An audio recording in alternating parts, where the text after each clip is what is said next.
کہو کہ اے اللہ، اے بادشاہی کے مالک، تو جس کو چاہے بادشاہی بخشے اور جس سے چاہے بادشاہی چھین لے، اور جس کو چاہے عزت دے اور جسے چاہے ذلیل کرے۔ ہر طرح کی بھلائی تیرے ہی ہاتھ ہے، اور بے شک تو ہر چیز پر قادر ہے۔ تو ہی رات کو دن میں داخل کرتا اور تو ہی دن کو رات میں داخل کرتا ہے۔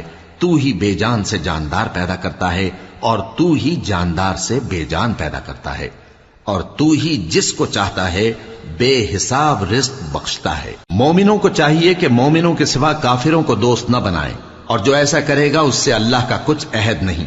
ہاں، اگر اس طریق سے تم ان کے شر سے بچاؤ کی صورت پیدا کرو تو مذائقہ نہیں۔ اور اللہ تم کو اپنے غضب سے ڈراتا ہے، اور اللہ ہی کی طرف تم کو لوٹ کر جانا ہے۔ اے پیغمبر، لوگوں سے کہہ دو کہ کوئی بات تم اپنے دلوں میں مخفی رکھو یا اسے ظاہر کرو، اللہ اس کو جانتا ہے۔